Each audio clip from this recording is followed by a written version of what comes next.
2019 city fiscal year 2020 annual action plan for CDBG CV funding allocations. Mr. Mayor, I hereby move for the mayor and city council to amend the program year 2019 Community Development Block Grant Annual Action Plan in order to receive $472,845 of CDBG-CV CARES Act funding, and further authorizing the mayor to execute all other documents relating to the city's CDBG-CV funding. This funding will be allocated for CDBG eligible public service activities that help to prevent, prepare for, and respond to the COVID-19 pandemic. Details of the CDBG-CV amendment and CDBG-CV allocations are attached. Second. Discussion? All in favor? Aye. Motion carries. Nothing. Okay, come out of the 105th special session into the work session. First thing up is son's rent subsidy and the MUSIF status. Scott? I'll let Rodney go ahead and talk about the son's rent, and then I'll talk about the MUSIF. Well, just as a follow-up to our conversations we had back in April, it looks like the season now is postponed, so that would result in their rent being abated for the entire season based on what we decided back then. Also, we've been abating their their utility charges. Tomorrow I'm meeting with the Sons out there to kind of move into a mode of wait and see to a mode of shutting the place down completely. We're flood-proofing the clubhouse. We're going to be shutting down all the utilities, everything we need to do to basically minimize our costs there. So we're meeting again on that tomorrow. There's other ideas about how to use the stadium maybe this fall, if we would have an opportunity to do some other events down there, if events can happen. We'll be looking into that, maybe bringing some ideas back to you later on that as well. And on the MUSIF front, it's been quite a while since I've talked to any of you about what's going on there. Since COVID, there really hasn't been a whole lot going on as far as the phase 2 work. Staff were involved in 2 activities, if you want to call them that. The first was related to ERT Inc. out of, I believe, Baltimore. Was granted permission to perform geotesting of the site by the 5 property owners. That all was completed. We don't have any results or anything from that. And then Rodney and I participated in a discussion with RK&K and Populous, which was more of just a what would you like to see in a event center for about an hour and a half. That has been all that we have been involved in. I don't know what kind of work they're doing behind the scenes or anything. They communicate that mainly with the Maryland Stadium Authority. And we have authorized just under $10,000 in payment out of the $300,000 that Maryland Stadium Authority will handle getting to RK&K for the work that's been done so far. I guess kind of where we're at, and Rodney and I have talked about this, and we've talked about it with Al Tyler at Stadium Authority, is with this season canceled for minor league baseball, it's still being a very, I'd say very good possibility that MLB will contract minor league baseball, and the Suns were of course on that list. Where do we stand with this phase 2 right now? With the civil engineering, both of us felt that continuing on with whatever civil engineering would be done on the site would be good for whatever happens to that site to know what they're dealing with.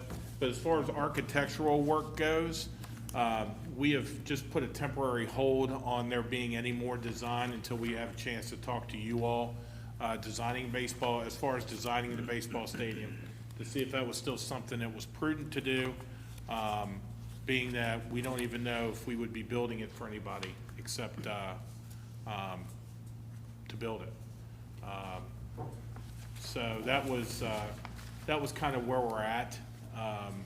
There just hasn't been a whole lot of extra work done because of the fact that COVID has postponed and delayed this significantly.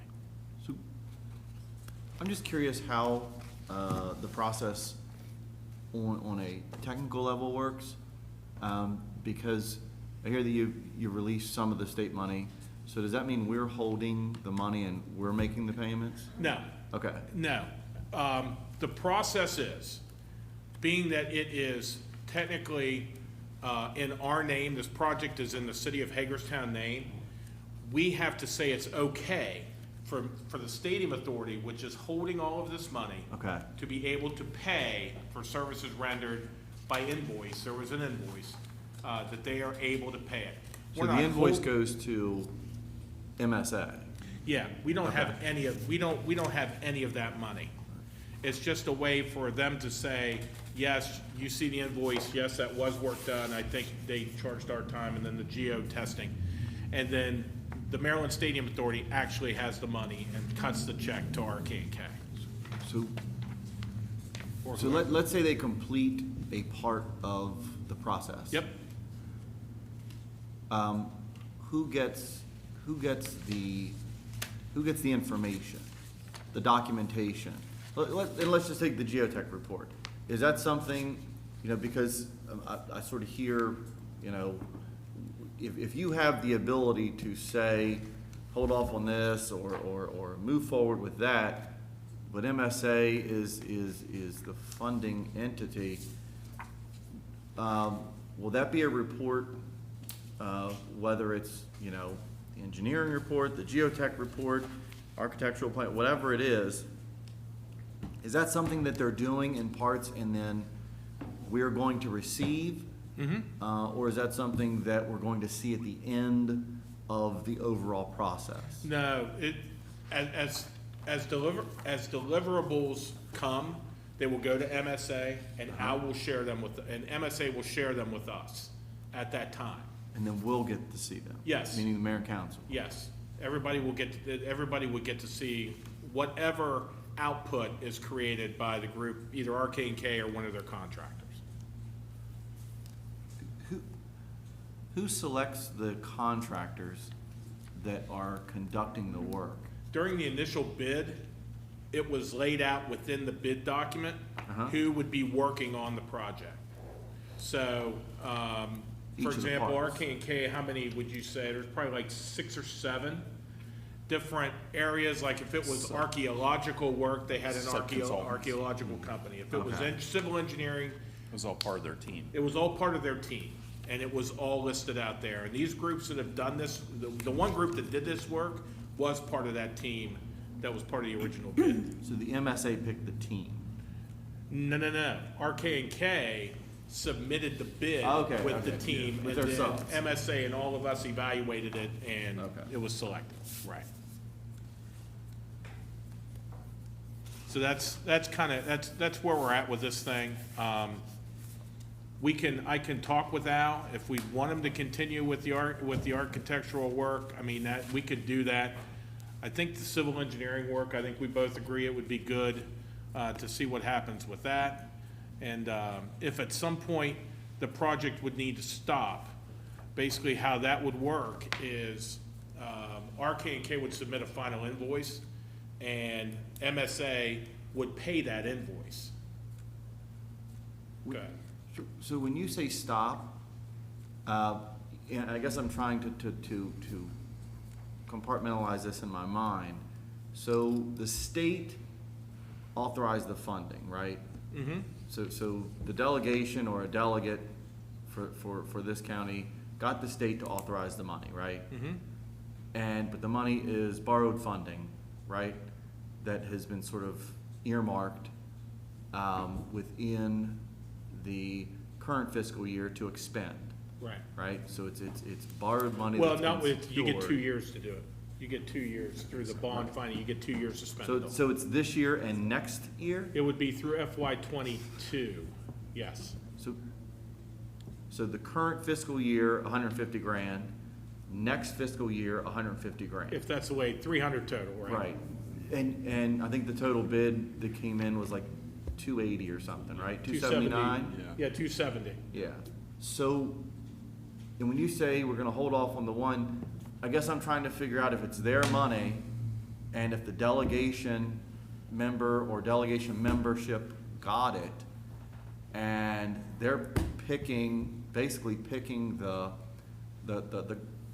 call it the general contractor who has established the team, and we're simply saying the work's been done, go pay them. At what point or do we even have the ability to say, we'd like to stop at point X, because it's not our money, you know what I mean? We didn't pick the general, we're not doing the spending, we're not, sort of, making those decisions, and obviously given the state's state of affairs associated with finances for next fiscal year, and I understand this is borrowed money, so it's not the same as sort of cash in the bank. Is there any indication that funding will, that they'll reach a point? Could the delegation reach a point and say, you know what, this is as far as we'd like to go at this time? Or do we have that say, or does MSA have that say? I'm trying to No, we figure talked out about that, right. who has that say. At any time, the governor could say, we're taking that money back, according to what Al said, that they could basically do a haircut on that. He called it a haircut on that money. MSA will pretty much do whatever recommendation we say. If we find out that the Suns are dropped as an affiliated team and they're not going to be in minor league baseball again, the MSA understands that at that time, without a viable major tenant for a stadium, we're not going to continue to build a stadium and nobody plays in it. So that's a decision that they will make in coordination with us. They're not going to make. What about the delegation? I mean, they're the entity that secured the money, so I'm trying to figure out whether they have a role in exercising any fiscal restraint on Right. the expenditure of those funds. I don't, based upon Al's conversation, I don't think so. I don't think they have any ability to override what MSA is going to recommend to do Or with with the them. governor. Huh? Or with the governor. Or with the governor. If the governor wants to cut it, the governor, according to what I took from Al, the governor will cut it. Right. He'll take it back. Especially the $500,000 that's still sitting out there for a phase 3 that we haven't even gotten into yet. So, I'm trying to be as plain as possible, so maybe I should just be plain. Obviously, during the course of events over the last several months, it is no secret that some membership or portions of the membership of that delegation have not been huge cheerleading proponents of the governor's response to the current health climate. And so my curiosity when I hear that funding, has additional phases to go through and could be curbed by that office and by the governor's direction at any time, I'm just trying to figure out, one, does that have any impact? And I don't know that because I'm not that attached to the politics of that process. Yeah.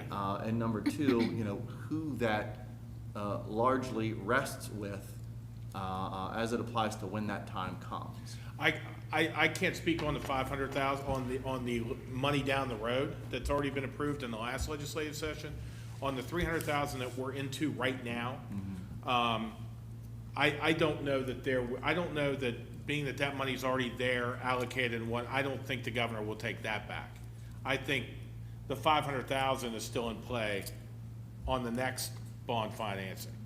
Now, certainly, if it is decided that there is no team, there is no reason for a stadium, they'll stop work, pay them whatever's left, state gets it back.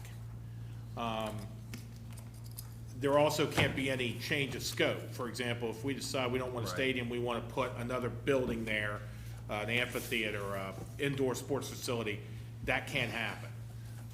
That would have to be a completely new build. But basically what to lay out for you is the fact that if we do find out here in the next couple of months, 2, 3, 4 months, that there is not going to be a team here, we are able to stop this phase, and the state would get their money back. It just does not seem wise to me to continue architectural renderings of a stadium if at some point we don't have any team to play there. Is there any assumption that we should have on who would be the party which would end up being the soonest to have knowledge of that? In other words, is MSC closer to the ear of those inner workings of MLB, or are we with our relationship with our minor league team? I'm just curious who would hear it I first. think MSA will probably have a better indication than we would. I would think the Suns would know if, when things, but from what I've talked to with the Suns organization, they don't hear anything until the last minute either.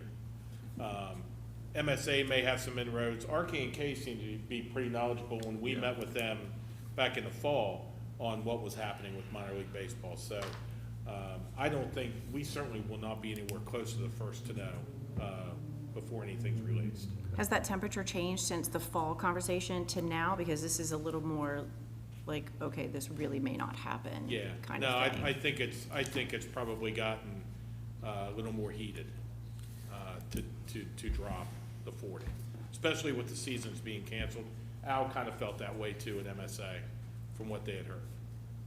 So I think this leads to a bigger discussion that we can't have today, but we need to have sooner than later, is once again, we put all of our eggs in one basket and it's not gonna happen. And it's kind of like, we talked about this at length. We need to start talking about what is our next big project if this is not going to happen.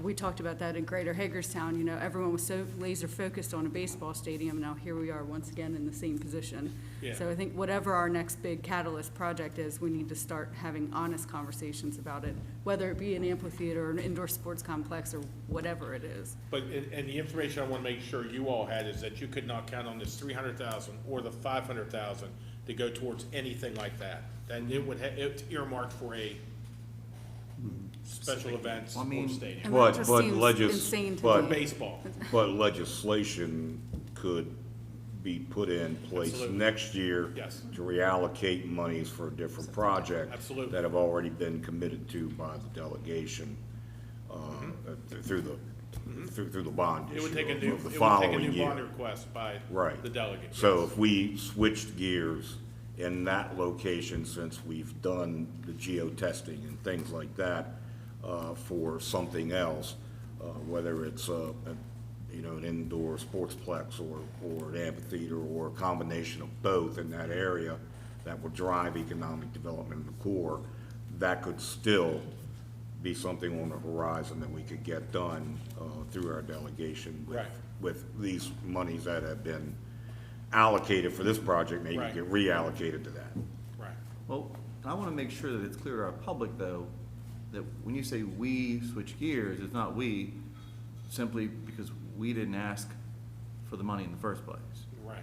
We simply Yeah, I were made understand, aware we were yeah. getting it. Right. We as a community. Right, I just want the public to get that. Right. Okay. Anything else, Scott? Nope. All right, thank you, Rodney. Next up, the amended recommendations for disposal of Gamewell fire alarm boxes. Chief Lore. Thank you, Rob.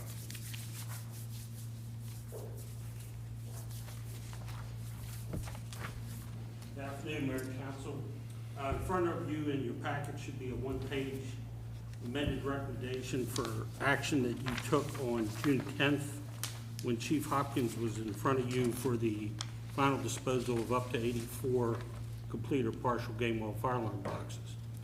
So in summary, after that action on June 10th, there was a small exchange of emails raising questions about their pricing and who would receive the boxes, et cetera, et cetera. In an attempt to resolve those issues, Mr. Lloyd Thoburn from the Coin Op Warehouse came and inspected the entire inventory of bits, pieces, parts, boxes, and has offered the city a total of $200 a box regardless of the condition, as is condition, and the pole hangers and some things that went with them. If he takes the entire inventory, he's offered $16,000. If we set aside 10 boxes for future restoration, et cetera, it would be $14,000. And he has agreed to honor a request on a very short timeline if there are current employees, retirees, volunteers, anybody with a vested interest in when those boxes were in service, he would sell them for the profit stated in his letter, but only for 2 weeks. So we believe this is a very reasonable offer.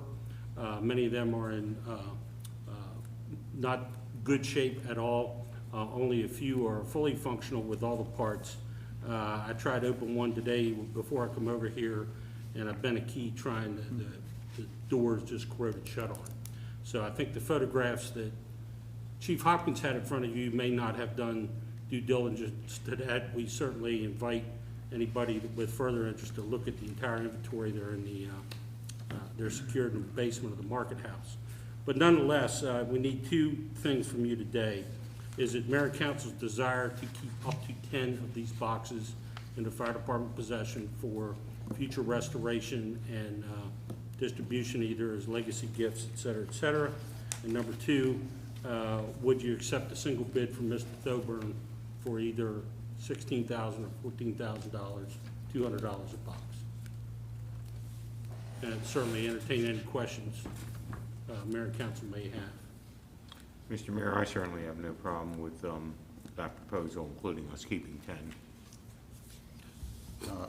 Thank you for following up on this. I think it's a very good solution. The only thing in my mind is, do we want the 10 boxes or not? And I think it's a good idea to keep the 10. Did Mr. Thoburn say anything about being able to restore those 10, or is that something that people would? He has no interest in restoring any of them.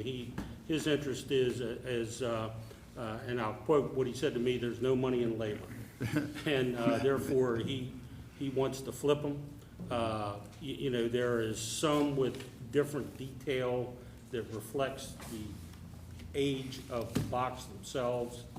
The real money in these things are the ones that stood on standalone pedestals that both police and fire used in large municipal cities. All of ours hung on an aluminum telephone pole hanger, and regrettably, the 80 couple that are left are in not the best condition. So I think it's a very fair offer. As my understanding, long before I got here, this was discussed at least twice prior to me arriving here, and we false started on this 2 other times. So I would like to dispose of it. And I'm absolutely happy to keep custody of 10 of them for, you know, a headquarters fire station, lobby display, a retirement gift for somebody special, whatever. But that's really a mayor and council decision, so. Do you think if you were gonna receive a box like this, for a retirement gift, would you be like, oh my goodness, this is the greatest thing I've ever seen? Well, I actually have 2, not from Hagerstown, but from the city of So it's Cumberland. important, so it's important, right? It is very important to the people that operate under that system, so. Okay, And I don't know how many have, don't have, what portion of these 80 would go to sale from Mr. Thoburn. He would just put them on the internet, I guess is his business model, so. I'm fine with this. I mean, my base question is the same one I had in the email. Do we have a policy for the disposition of public property? And is this consistent with the policy? And if not, then I think we need to take some action to alter course. And actually, that's a good question, and we do not have a very specific policy on disposition of city assets. However, aside from the fact that we do send things to auction, and we do have one governmental website, it's a governmental surplus website that all Like others, GovOffice. so only government can put property on here. It's open to buyers everywhere, just like eBay or Amazon. But it's very controlled. There is no liability to the city whatsoever on listing anything there. So anytime that any asset does not go to either the auction that is established or the governmental surplus, we have always ensured that a department will come publicly, have the discussion, and have mayor and council vote on it, especially if there was ever a chance that something was going to possibly be sold to an employee or gifted to an employee. We've done it in recent years, I think with wastewater, had an older vehicle they didn't want to send to auction, and they sold it to Washington County government.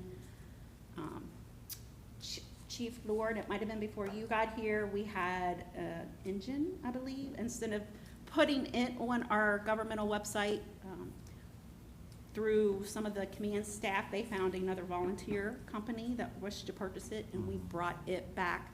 So anytime we're not putting something out for all public to be able to participate and gain it, we bring it here so that at least it's a public conversation. I would add that in my tenure here, we did that with both of the ladder trucks we disposed of, exactly what Michelle said. Consultative Finance took recommendation from 2 separate volunteer companies in eastern Pennsylvania and did much better than we would on an auction site. My own experience with this kind of stuff on a Gov Deals or whatever government auction site is they go for pennies on the dollar. I think this is fair and reasonable and affords a stated profit margin for Mr. Coburn. It's full disclosure.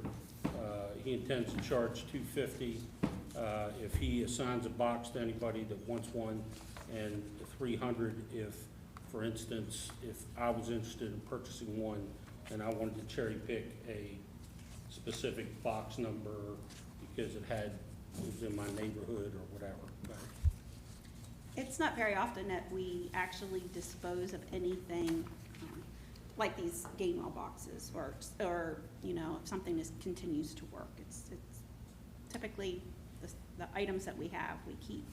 I will say also that I invited Mr. Coburn to today's session.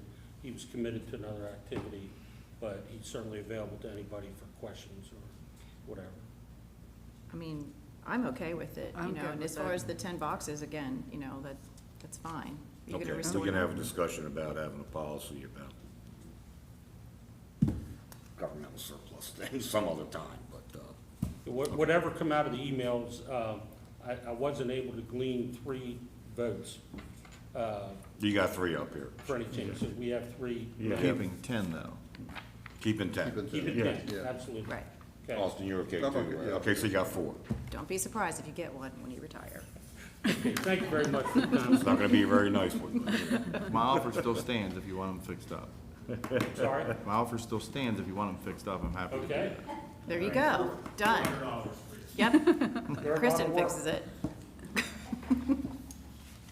Next up is the annexation of Valley Mall Road property, discussion of public input, received. Megan, Kathy. Hello, so we are here to discuss the public input that we've received on annexation case A 2020-04, which is the annexation of Valley Mall Road properties. And again, this was us activating an existing pre-annexation agreement from 2005. The proposed annexation was introduced on April 28th, and we held the public hearing on June 23rd. And the properties are the Marriott Spring Hill Suites, the Marriott Courtyard, and the restaurant totaling 4.88 acres, currently zoned planned business in the county and proposed to be zoned commercial regional in the city. And as for the public input we've received, we did receive a letter from the property owner's representation on June 19th, which was before the public hearing.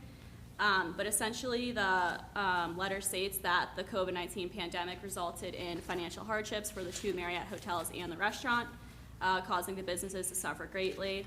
And given the circumstances, they do not think it makes sense for the city to impose a real estate tax increase, and instead they propose a gradual increase of real estate taxes over time. So again, at the public hearing, they reiterated the financial hardships faced, and they also requested a delay of the annexation and a phase-in approach of taxes over a 10-year period.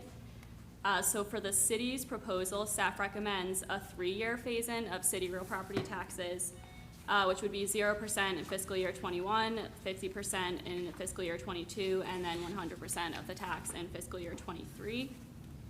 We then also received an additional letter from the property owner's representation, which is also attached to your memo. But city staff recommends that the city moves forward with the annexation with the offered 3-year phase-in of city real property taxes.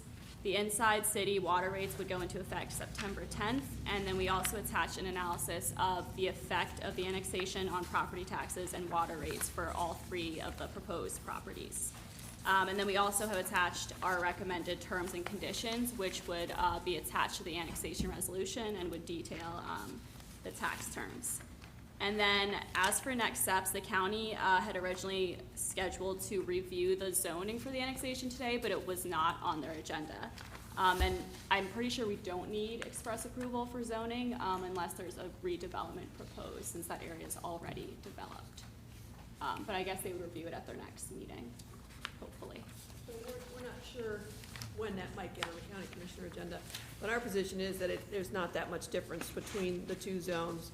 It's a commercial regional shopping center area, and this is commercial regional zoning in the city. The only real difference is that in the city zoning, you could do a brand-new mixed-use building that has residential above. You could not do that in the existing planned business in the county, but the only way that you could do that is if someone were to tear down the hotels and build a new building, and that seems highly unlikely.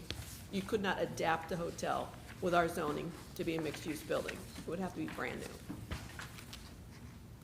But that's the only public input we've received for this annexation so far. So let me get this straight. So, these properties out there would not receive a tax bill until next July. And what we have offered is a 50% payment on that tax bill next July, and then go to 100% in fiscal year '23. Mhm. Okay. Yeah, it'd be a 3-year phase-in for Right. taxes. Yeah, I think the 3-year phase-in is, I just can't, I can't see a 10-year, or reason for a 10-year delay. I mean, if we're not over COVID by then, we might as well just give up, but.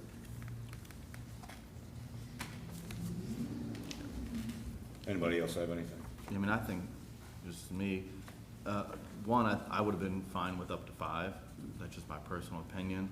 And I think that, I say that because I think that would have been a good figure to apply to the ones that are continued. I just don't want to get in this position where every single one is going to come in that we do, you know, with these sort of individualized requests and reasons for requests. I'd rather just, as a body, come up with something, you know, to say, okay, when we do these, here's what we're going to do with it, you know, and if it's 3 years, then that's fine. If it's 5 years, that's fine. Me, the max is 5, but I'm saying that I think it'd be healthy for us to have a discussion about, okay, we know these are going to happen, you know, what are we going to apply to them? Because I think that also gives some reassurance to the property owners out there that have them in the wings and go, okay, what does this mean to me 2 years from now, 6 years from now, 10 years from now? And maybe I can have some, you know, assurances in mind to have a better understanding of what that implication is. Are you saying do that as a rule of thumb for annexation, or? I just think it's like fair. Post-pandemic, Yeah, I think post current events that we have that discussion and we come up with something we're comfortable with that we can apply, because I think that's fair then to those businesses that are constructed already on those properties outside of the city that sort of know that, you know, that thing is hanging, you know what I mean, at some point in the future, and go, okay, I know what that means when that future happens, rather But than. don't they know what that means when that future happens, when they sign a pre-annexation agreement? Well, no, because it could mean first year, it could mean third year. I mean, every one of them then's gonna come into us and we're gonna spend money on I lawyers to believe that say- this is a different animal due to the current times that we're living in. I That's don't correct. believe that this is going to be the norm of And- what the city does, considering that we have pre-annexations in place with these properties. And for me, what I'm saying as a council member is I'm comfortable with a maximum of a 5-year norm to be applied to these properties as that occurs. It doesn't, for me personally, it doesn't have to be 100% overnight. The goal in the beginning for the extension of services, for the increase in city area, you know, was never solely about that. but rather to make sure that that opportunity exists for the extension of those services over time. And for me, just me personally, I'm comfortable with a 5-year period max to be applied to all as they occur, so that that entity, because you can say it's, you know, this is different time right now, but I can guarantee you if you do 30 more of these, 30 more are probably gonna come in and say, can I have this, can I have that? They're gonna make arguments and create positions, you know, and perspectives and pleas to the elected body, whomever that be at the time it happens, to say, you know, here's how it affects our bottom line, can you give us consideration?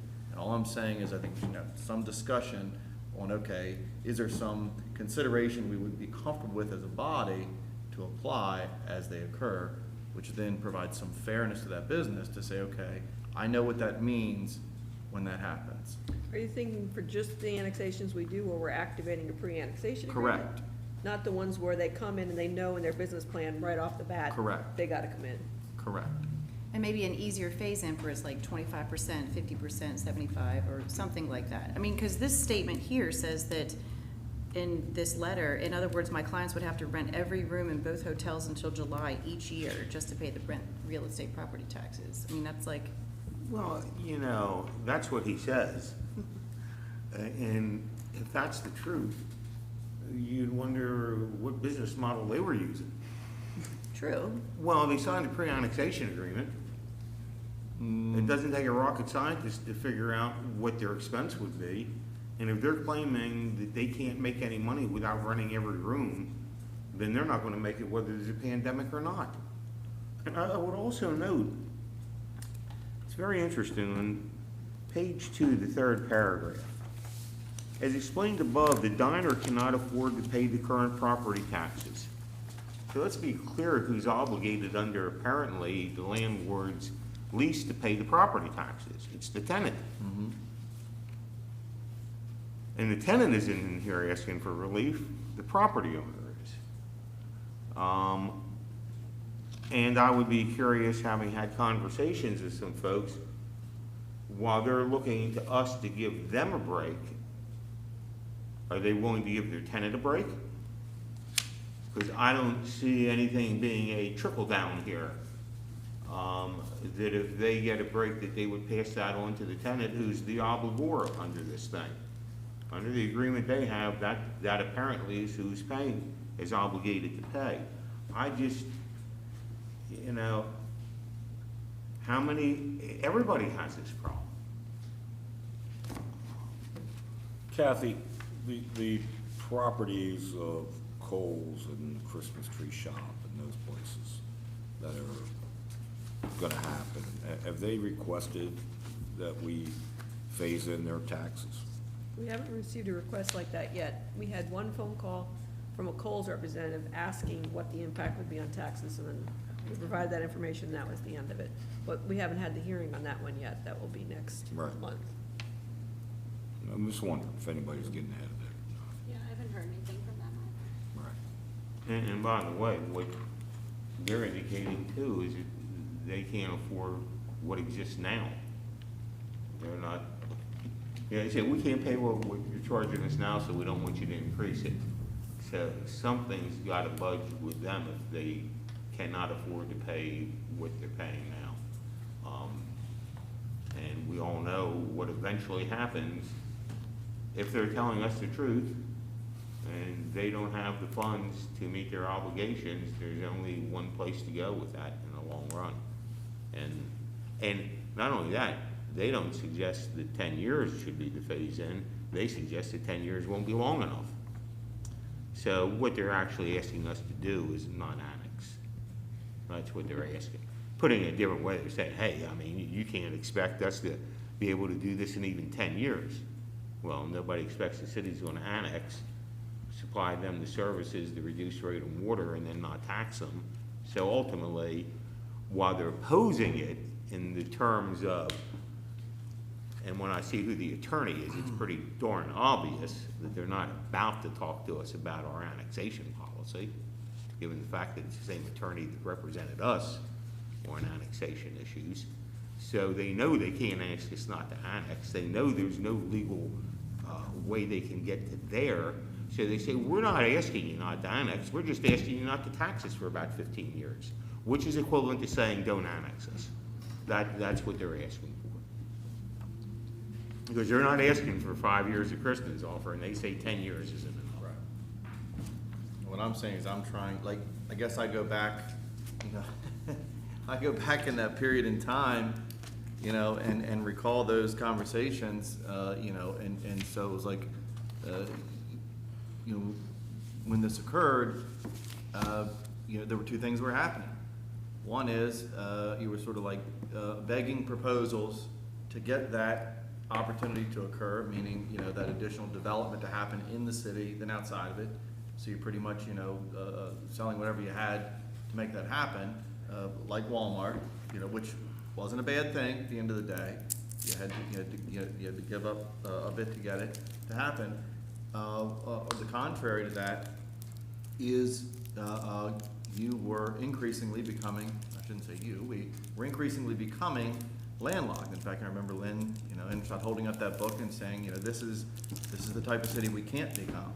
And so I guess I look at those two things, and for me, in my head, I strike that balance and say, okay, you know, we knew these were going to happen. We knew we were going to get to that point, that this was going to occur.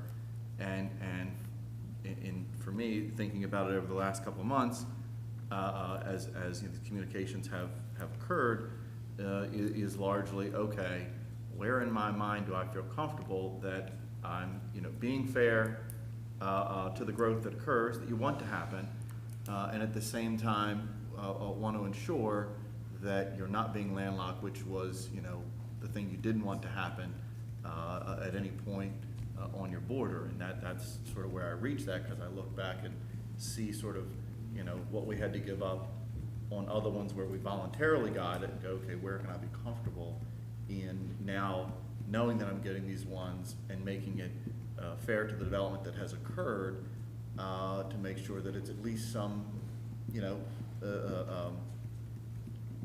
I guess that there isn't a large or significant hit to that longevity of that business plan, that business model, that ability to be, you know, financially successful. But they're indicating 5 years won't do it. And I hear that. That's. I'm just telling you my ceiling. Right. So we're okay with the proposal that we've put together, the 50% and then 50% and then 100% in year 3. I'm good with that proposal that staff came up with. What That did you sounds say, fair Mr. to Mayor? me. It's for 3 years. 3-year phase. No, Paul. I'm sorry, I just didn't hear what you said. No, I mean, we're good with the original proposal that we have made. Yeah. Yeah, I'm not saying I'm opposed to that. Okay, all right. Discussion about Yeah, so all the rest that are coming. everything's moving forward then. Yeah, but I think Kristen is right too, that we're probably gonna have more of these, so we should have a conversation. when Well, I think they that all look conversation similar. should revolve around this. The original one we're doing right now. And everybody else gets the same if we give it to this. Yeah, I Yeah, mean, I'm I, not If we're gonna interested in do just being anything like precedent. that. And again, Do I wanna state that people sign a pre-annexation agreement for a reason. Because they need our water or our water and sewer. That's why they do it. And we put that in place to be able to do this, so that we don't become landlocked. So who put forth the 3-year idea? staff. Okay. So I just want to make sure that's clear. We didn't have a conversation about that. And that's no slight on staff, but I don't want the impression from the mayor to be given that, you know what I mean, that this is the deal that we're going to base all the deals on. We never had a conversation about what that deal may look like. And again, it's no slight on it, whether it's 3 or 5 or 7 or 0. I'm just saying, for me, I would like to have that about others. For me, this isn't the precedent setter. But you may get those individuals who sign a pre-annexation agreement and then 8 years later have to annex because they're contiguous and are okay with the pre-annexation agreement that they signed 8 years prior and are not requesting that we forego or put in place a 3-year phase-in for taxes. And if you know, why would you limit yourself to, okay, this is gonna be the policy?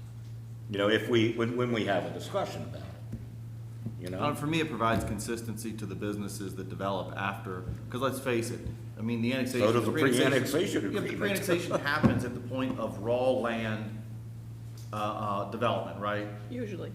12 years later, you got 15 businesses on that raw land development that fall into these circumstances, and all I'm saying is that there should be some sort of thought process out there that you can apply, that then there is that awareness that you know, that this is the circumstance to expect.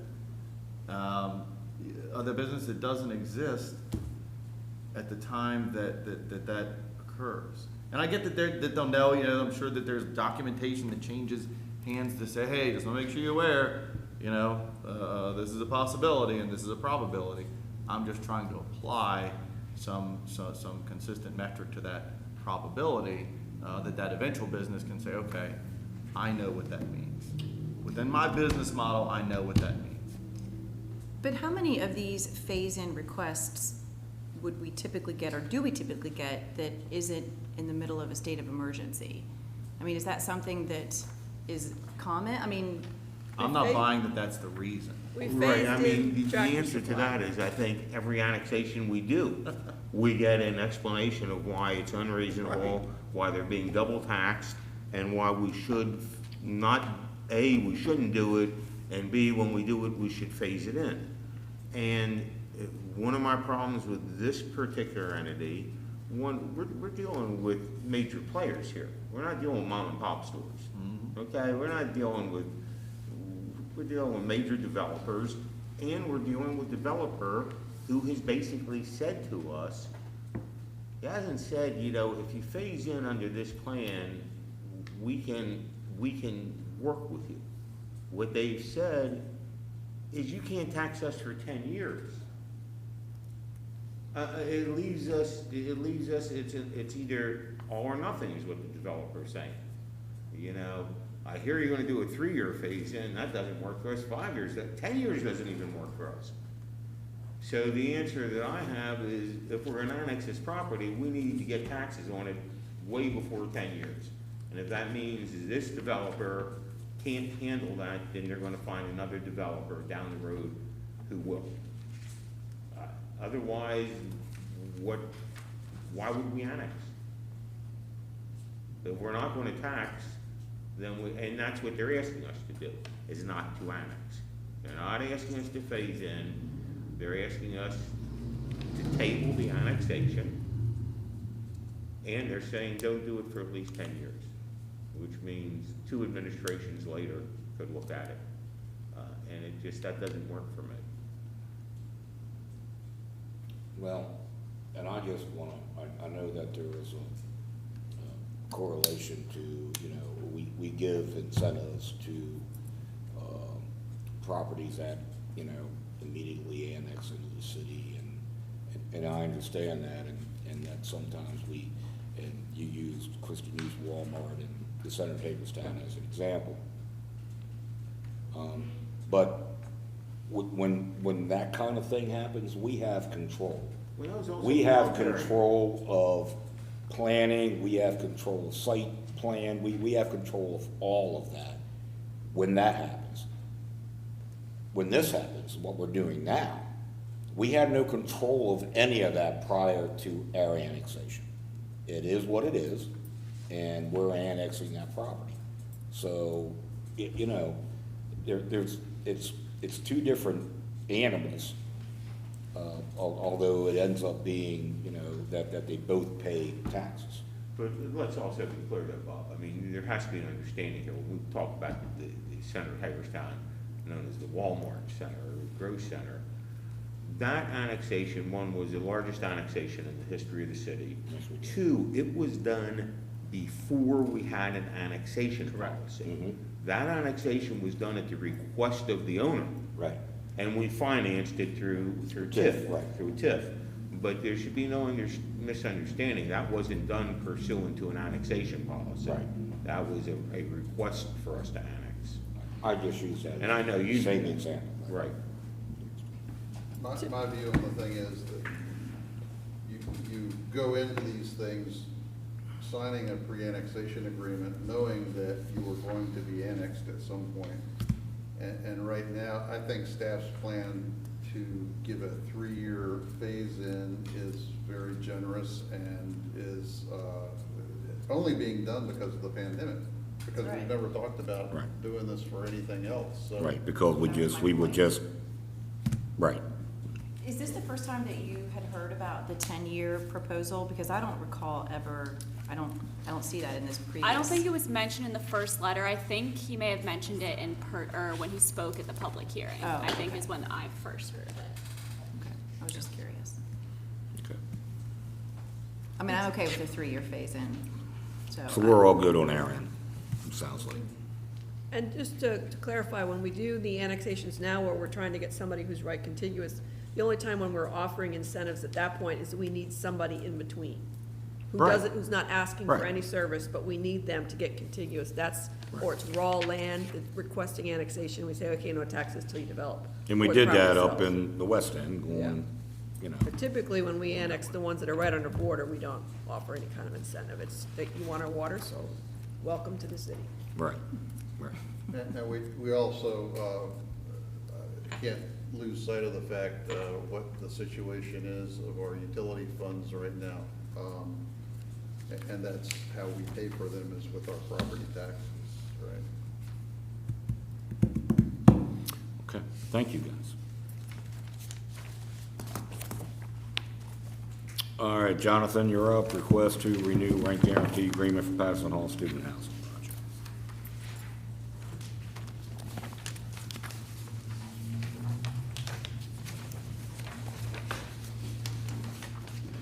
Good afternoon. Just some quick background on the project at the Paterson. In 2015, a partnership between the City of Hagerstown, University System of Maryland at Hagerstown, and Blackwell II LLC resulted in the first official USMH student housing project in the downtown. That began in August of 2015 with a with a development and rent guarantee agreement that expires July 31st of this month. And we have been in communications with USMH and representatives from Blackwell II LLC, the managing member Taylor Bowen, about the impending expiration of that agreement, and Mr. Bowen's desire to continue to keep that property as student housing. We've also been informed by USMH that they no longer will be participating in rent guarantee agreements like we have with Blackwell II LLC and also with WLR Investment at the 140 West Antietam Street project. But again, due to the situation with the student housing project at the Paterson, in our view, it's been a successful project and a positive project showing a unique partnership between the private sector and also University System of Maryland and the City of Hagerstown. We had some initial vacancies at that property during the first lease-up, that very first semester. I think a lot of that was due to timing. That project was done so quickly between March of 2015 and finished right before the deadline that year. So from that point on, there's been minimal vacancy. I think there's maybe been equivalent of 6 months of total vacancy after that initial first semester. And during our conversations with Taylor Bowen, he's again expressed desire to keep that at student housing, but with that request, he's requested that the city also look to maintain a rent guarantee agreement. And we had, I believe, initial conversation with the mayor and city council on this back in March, right before the pandemic restrictions started to hit. And the concept was to look at a new or a renewed agreement with Blackwell II LLC to keep that property as student housing. USMH would still be involved as a partner, but no financial involvement anymore. It would be just them working officially with the Paterson property to refer tenants to that building. And in negotiations with USMH, Blackwell II LLC, and our city attorney, we did come up with a draft agreement where we could make that possible to have a 5-year additional term for a new agreement at the property. And again, things would generally remain the same, except USMH would no longer be offering a rent guarantee. And some notes I had in the memo, over the first 5 years of that agreement, the city paid a total of $5,164 in rent guarantee vacancy payments. And again, $3,700 of that was that very first semester. So staff's view on this is it's been a positive project for the downtown. We think it would be positive to keep that property officially locked in as student housing for the foreseeable future. Seems like a very minimal risk financially to the city to have that done through a new agreement. The only changes, again, would be USMH would no longer be offering a 50% rent guarantee payment like they did in the current agreement. The rents have increased slightly. I believe they were $475 per student unit back when the initial agreement was executed. They will be up to $540 per student unit 5 years later, beginning next month. And the only other additional change we have would be a clause that would allow the city to terminate the agreement if for some reason, in the unlikely event, enrollment at USMH severely declines, and that would typically entail that there was no students then available to be able to rent those units. That way we're not stuck for continuing to pay vacancy payments. So the draft agreement's in place. We've had general consensus from Taylor Bowen and Blackwell 2 LLC that they are good with the terms, and our goal would be to approve a new agreement during the regular session this month.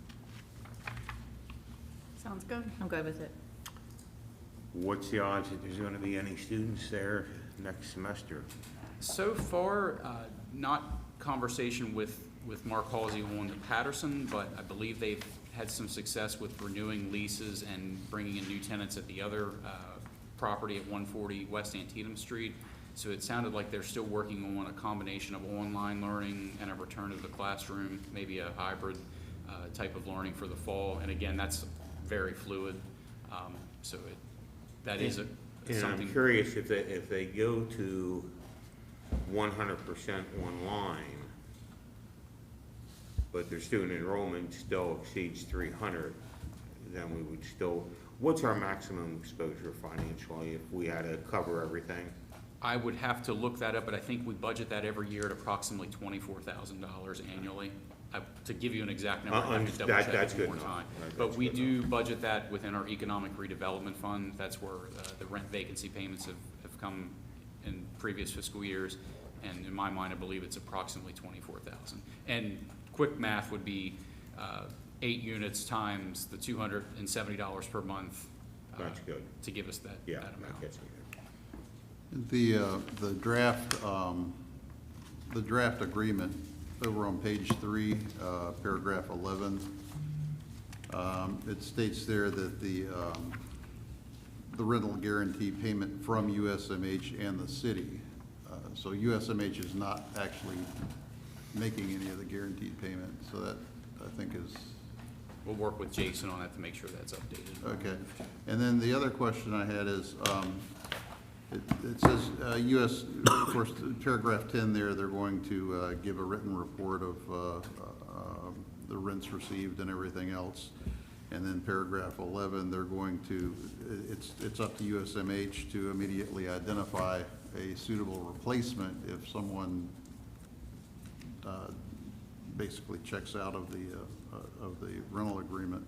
What incentive is there really for USMH at this point to really actively try to backfill a rental situation? Since they would no longer have liability of a rent guarantee, I think just general partnership and realizing that they want to try to keep these projects moving and being able to offer available student units to their incoming cohorts. So true, there is no financial, I guess. There's no skin in the game. Yeah, you could say that. I'm just thinking that's, I have this bad feeling that the city's left holding the bag. You know, we're trying to do this cooperative thing with the University of Maryland, and we're kind of holding holding it back. Do you have a rent subsidy agreement with 140 West Antietam? Yes, not every unit, that building has, I believe, 10 total apartments, and I believe our rent agreement takes care of 6 of those. So theoretically, WLR, although the first year they were able to fill the building, I believe it was all students at one point. The pandemic then created some vacancies there around April. But yes, the student agreement and rent guarantee agreement there is only 6 total apartments. One way we can look at it is, although the city is on the hook in that regard, it is sort of a de facto incentive agreement for student housing, similar to other incentive agreements that we do. What happens when they have 8 apartments over there, and you can't fill any of them, and they're only getting half the rent? He has to keep them vacant. And that was where Taylor expressed he was willing to take that risk. Okay. He felt financially, without the USMH rent guarantee, but with the city's rent guarantee, he felt he could still stay solvent with at least that 50%. Again, that's the point, was to keep them vacant for any additional Right. students that For could students pop that up. could come, right. Correct, as opposed to then renting them to the general public. What's 140, do they have vacancies right now? I believe they had 2 or 3 vacancies that, Most of those are the PA students up there. yes, they also rented to a few of the nursing students there during that first year. And again, there was a few vacancies that popped up during that pandemic restriction phase in March and April when things were starting to shut down. I believe they had a few of those vacancies last through June. The last communication I had with Mark and the WLR representatives where they were having some success with releasing those units to new physician assistant students. The second cohort for that program, I think was coming in May or June. All right. So we're good then? Yeah. Okay, Guess we're moving forward. thank you, Jonathan. Thank you. And that's 25,920, by the way. Thank you. You're welcome. Review of transfer financial incentive agreement, ConAgra Foods package foods. Good afternoon. Here to review the request for transfer of financial incentive agreement with ConAgra Foods Packaged Foods LLC. The city entered into a financial incentive agreement with Pinnacle Foods LLC in July 8th of 2016 regarding a jobs creation and investment. Since then, the LLC from Pinnacle Foods has been purchased by ConAgra Foods Packaged Foods LLC. This would be a transfer of the incentive agreement, which is by contract allowed in as a successor of the business for this to be transferred over. So this would be an addendum to that financial incentive agreement and with all the rights and obligations of that incentive agreement, along with the promissory note from 2020. So we're looking for city council approval at the next regular session for this incentive agreement transfer. Sounds good. I have no problems with it. Thank you. Okay, thank you. City Administrator. Couple of things, Mayor. City buildings are now open to the public. Many departments are operating on an appointment only, so it's good to check first with the department if you're needing to come in. We are requiring masks and social distancing both. We do have masks available at the front desk if anybody comes in without one. I can tell you in the last couple of days, everybody has been very good with mask usage and social distancing, and we hope that continues. There's still plenty of ways to transact business online, and we would ask folks to continue to do that or check it out if you haven't. We had a good turnout for movies at City Park on Friday night to see Aladdin. About 200 people were there. Everything went very well. Everyone stayed separated. Folks wore masks. Everything went well until the rainstorm hit, and then they had to stop the movie at that point. But staff there was very pleased at how things turned out. There will be another movie night this week. It's Frozen 2. It begins at dusk. We would ask the same thing: social distance, wear a mask. It's not required, but it would be requested. And as long as we continue to do the right things, we'll continue to have these events. Saturday night is Music by the Lake at the band shell, Joe Fulton Band. Again, same thing. Do the right thing, social distance, wear a mask, and all will go well. I want to just mention one last thing. We've gotten several requests over the last couple of weeks on providing either monetary or in-kind services for events.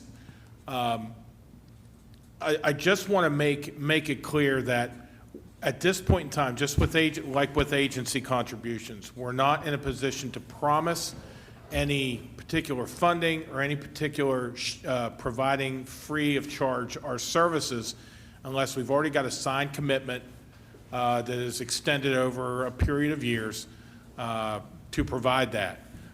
It's not saying we won't, we just need time to see where we're ending up financially. The event business is not going to be one of our priorities for the foreseeable future. It's not to say that we will stop providing events or stop supporting events, but right now we need to know where we're at financially.